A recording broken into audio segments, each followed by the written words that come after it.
Hey, everybody out there in Snohomish County. Welcome back to the podcast.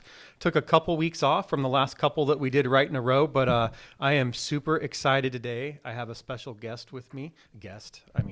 We've been working together for a lot of years now. It's weird calling you a guest, but a friend of mine that we worked among each other at the sheriff's office, and Lieutenant Rebecca Lewis. Thank you for being here today. Thank you for having me. So we're going to talk a little bit about your story. For full disclosure, I heard this story. It was years ago, actually, in front of a different group. But it's one of those that impacted me on a personal level and impacted me at home on a personal level. And we'll get into that a little bit, what that means. And then it's just, you hear certain things throughout your career in the police world that tend to stick with you. This did. And I thought there's benefit for the community to hear this. But before we get into the details, just tell us who you are, a little bit about yourself, where you're at, and what you're doing at the sheriff's office now. Yeah, so right now I'm the chief of police of Stanwood, and been doing that for about a month. So Congrats. Not long. Thank you.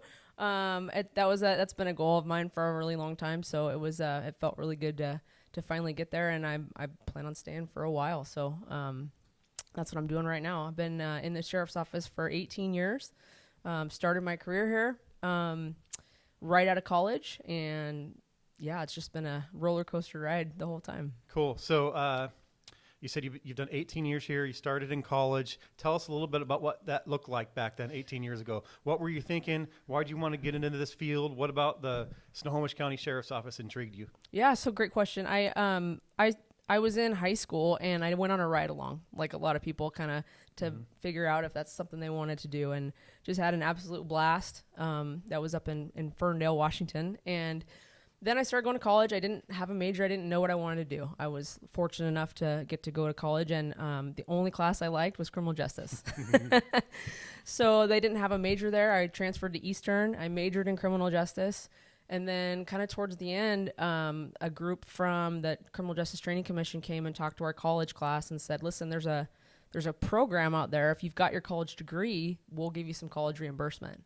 And I said, I would love some college reimbursement, and I was gonna do it anyway. So that was a great program, and the reason I picked the sheriff's office is I had a great recommendation from one of the instructors. They said it was just a fantastic agency to begin with, but it was also, for me, closest to home. Yeah. Still living in Ferndale with my parents at the time, so I just wanted to be close to home, and I stay because it's been just a great agency to work for. It's funny, not funny. It's kind of cool how that word of mouth travels so quickly, and it's very predominant in the law enforcement world, good or bad. Right. So I'm glad it was good 18 years ago when you heard about us, but I think that kind of stuff continues to this day, and especially in this day and age, it's super important. Yeah, for sure. So, okay, so you kind of decided that's what you want to, kind of gear your life towards, I guess, if you will, or you're going to give it a shot like we all kind of did. I was very unsure when I first got into this if I was going to like it or is it going to work out or not. You don't know. So then you decide to test for the sheriff's office. Take it from there. What's that look like? I mean, again, it's a job where it's different every single day. Like, you're never going to have 2 days the same. And it was a good mix of, being able to use my mind and putting together investigations, and also the physical side of it. I've been an athlete from basically since I was young and all the way through high school and college. So I just wanted kind of the best of both worlds and being out and about instead of stuck behind a desk. So, which is ironically what I'm doing now. Yeah, I know the feeling. Me right. too. And it is different. So we kind of had similar paths anyway. Mm-hmm. You worked the road for a very long time. I worked the road for a very long time. And for the last 2 years, I'm sitting behind his desk. That has an impact on you. And it's not always good. Indeed. But that's a topic for another day. But physical fitness is important in this job. So you come here, and not everybody might know this, but typically when you start out in law enforcement, I think this is pretty fair to say across the board, no matter what agency you're at, you're going to start in patrol. That's kind of our bread and butter. So you started in patrol. Just tell us a little bit about that. What precinct were you working at, stuff like that? I was at the North Precinct. That's where I ended up just, based on where the need was. And I loved it up there. You start to getting close with your crew and the people that you work for. And I had really great supervisors up there. So I just ended up staying there and was working, I worked there for 3 years before I left and went to a different assignment. Okay. So we're going to get into your story a little bit here. Yeah. And so this is the good part. Yep. I love this. We'll get there. So You started out in patrol. You're working in North Precinct in Marysville, and you had what I would classify kind of a life-changing event that happened, and that's kind of what we're here to talk about today. And I think that can happen in this job because it's such a different job, you know. And so yours, it's a super inspirational story. That's why I want to talk about it today. But it didn't start out like that. It started out a little rough. So why don't you tell us a little bit about that day and what took place and what you were thinking? Yeah, and I mean, I tell it not. I didn't. My goal was not necessarily to be inspirational. It's just for other people to learn from my mistake and grow from it, so they didn't have to make the same one. So. In December of 2006, I was working patrol. It was towards the end of my shift. I went and contacted a gentleman who kind of was acting strange. I had seen him the night before during a different event and decided to chat with him walking down the street. Turns out he had a warrant for his arrest. And, you know, in my haste and perhaps a little bit of what we call tombstone courage, you know, you'll go through 100 contacts and maybe not one of them, someone will be non-compliant or you'll have to use force on them. And so probably a little bit of complacency as well. Sure. And decided to make the arrest. Well, I knew my backup was coming, but they hadn't arrived yet. And I decided I'm just going to get this guy into custody and take him to jail. And he decided he didn't want to go to jail. So we ended up in basically a knockdown, drag-out fight in the street. And this guy is 6'3". I'm by myself. The first thing he does is just all-out haymaker to the face. He fractured my nose with that, and my eye was completely swollen shut. I've got some pictures I usually share with that to kind of see the gravity of it. But, you know, I start fighting and trying to do what I've been trained to do. We end up on the ground. He ends up on top of me. I'm able to get out on the radio to, you know, call for the code 3. And fortunately, some citizens and Alfie's Pizza right there on State Avenue came out.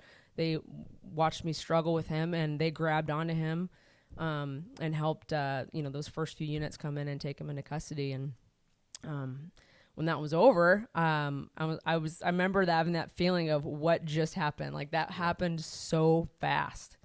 Yeah. And yeah, I mean, that was absolutely a life-changing event. So good on you for being here talking about it today. And you've talked about this for years. Yeah. But I appreciate you being here today.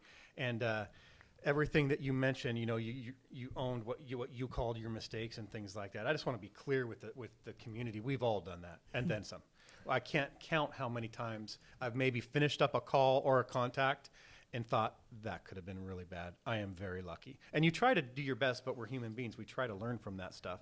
But I think some people might be sitting there thinking, you know, there's two cops talking, and they're like, well, you're police officers. You get trained to do all this stuff. You know what to do. That's what you get paid to do. I've heard that personally myself, right? And let's just talk about that a little bit, because we're going to get into what you did after this, which is training in mixed martial arts, which is really cool. But that's not standard for police officers anywhere in the state of Washington. Would you agree with that? Correct. Yeah, and I think I use this case, you know, it's almost like a Venn diagram. It's somebody having the bad intentions to hurt you, mm-hmm. and then your officer safety. And when those two things intersect is when we have a problem. I might make a mistake, but that person has no intention to harm me. Mm-hmm. So I don't have there's no downside to it. So it's when those two things cross over that tragedies happen. So what kind of, did you feel like super confident in we call it defensive tactics in the police community, in that training at the time? I mean, drawing on my athletic background, I didn't struggle in that area. I mean, and I did what I was trained to do. Back then in the academy, I had a very good TAC officer, and I will, I total credit to him. Rich Phillips made sure that we knew what it felt like to get punched in the face, because when that happened in real life, I didn't panic, and I did fight back, and I was able to get out on the radio. Whereas I don't think that I may not have had the wherewithal to do that had I not been exposed to that early on. And so again, it's that stress inoculation a little bit. I knew what that felt like, and I knew I had the drive to survive and get through it. But at the same time, my skills didn't necessarily match my desire. Yeah. So. Did you have the fight for life at the academy when you graduated? We did. Okay. Yeah, we did at that time. I'll explain what that is just a little bit. I think it's important. And every student at the time going through the police academy, I'm not sure what year they stopped it, but they no longer do it. I wish they did, because it's a great learning experience.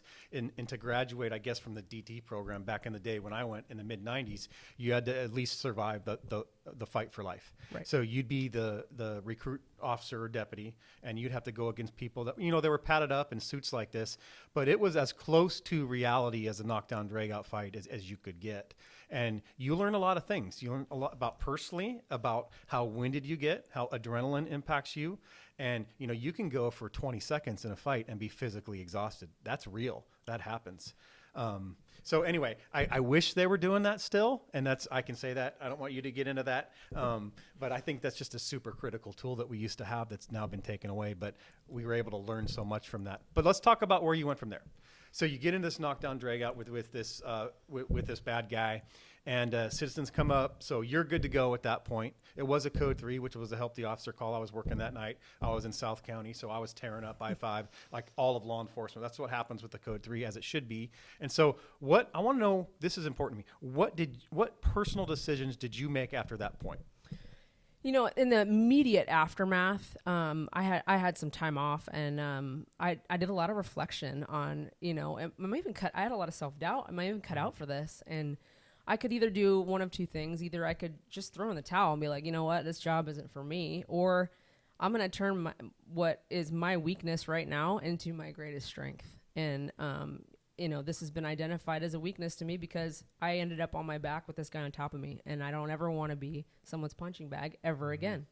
So, it was kind of a weird time. I was selected for the Special Investigations Unit right after that, but the sergeant at the time thought, you know what, that shouldn't be your last call. So put me out on the road for a month just to make sure I, was okay upstairs, and which was great. I'm grateful for that. And then I went into SIU, and right down the street from there is Charlie's Combat Club. So I just started going to classes. The first few classes were just kickboxing, and then I really started to like grappling and jiu-jitsu.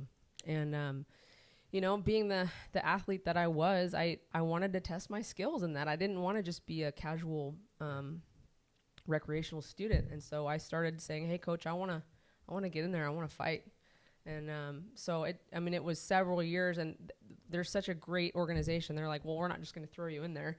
You're going to represent our gym. We're going to make sure you're ready. So there was a vast difference between being a rec student and then being in there as a fighter, because then you're going to get thrown to the wolves, and you're going to experience that same feeling as being in a position of disadvantage and getting pummeled and working your way out of it. And I needed that mentally, and physically, not just the physical part of it. Yes, I got in much better shape. I lost a ton of weight. I started feeling better. There were so many benefits to it, but especially the mental health, and then there's just the confidence after that. Like, when you train and fight hard as as an extracurricular activity, you understand the dynamics of a very dynamic physical force altercation. And so you understand where dangers are, and it just, your overall understanding of violent encounters is much higher. It completely changes the perspective. Right. Yeah. And the confidence level is that's real. I mean, when you're training in this stuff, and confident, we want confident cops out there. Right. We don't want cops that are unsure of themselves, whether it's legislation that is passed, physical fitness, anything else. You want them to be able to make the right decision at the right time. So you explained that very well. So you got into mixed martial arts and became, is this the right term, a professional fighter, if you will? Amateur fighter. Okay. Yeah, I mean, you're I have a day job though. too. Yeah. But you're competing and stuff though. Yeah. Right? So I took a few cage fights, and those were really fun, especially because the sheriff's office came out to support, and I had other deputies that were maybe on the same card, and there was certain fights where there was a huge sheriff's office contingent there cheering us on, which is really cool. So that doesn't happen overnight.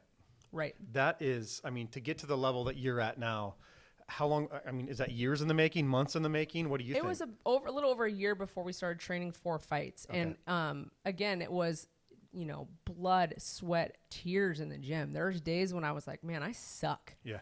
I'm not, I'm just getting pummeled. And they don't, Charlie Pearson, who's the coach out there, it was such a great person for you. You knew he cared about you, and he was like a father figure, but also he knew that the best thing for you was not to take it easy on you. Yeah. And that right balance of like, and he's a professional fighter. He could take me in 2 seconds, but he knew exactly where that line was to push me. And I don't know, there's just something about those good coaches, right? They just get the very best out of you, and he is that person. That's cool. Are you still doing it? Yeah, when I can, when I have time. So with, when family and all that and everything else that goes with it. But yeah, I get in as much as I possibly can. I get in the gym and roll when I can. Cool. Yeah. So I want to cover a couple more things. Let's cover this first. So, and we talked a little bit about before we started here today. So I've raised a bunch of daughters at home, raised them on my own for quite a while, not all the time, but quite a while. And, super important to me with daughters. So I was working nights at the time. They were alone quite a bit at home, during the graveyard shift and stuff like that. But raising daughters on my own, I was the dad at home, and we had to have some real talks, right? And they're female, I'm male. I'm trying to relate to the best I can. But one thing that was always super important to me, and why I'm so glad you're sitting here today, is I wanted them to know growing up that they could do anything that they wanted to do. Anything they put their mind to that they could do. So I've got one daughter today that has her master's degree. One is active duty in the Army Guard. Typically that would be not typically, but that's more a male profession, which kind of law enforcement is too. And so tell me just a little bit about that. So one, I want to say I'm very proud of you. I'm very proud that you're sitting here today, and we'll get into what you're doing exactly right now. But have you talked about before? Is that kind of something that's on your radar, being a female in a very high-ranking law enforcement role? I mean, I had a lot of really good mentors in front of me, and I think that played a huge role in that belief that you can do this job just like anybody else. Yep. You can be just as good at it as anybody else. And I think that whole experience taught me more than anything. If you work hard enough, you can get anything, but you got to put in the work. Yeah. And it's not going to be handed to you. And that's kind of one of the things I've loved about this profession and this agency is we're not gonna thrust you up because you're a female, but we're not gonna hand anything to you.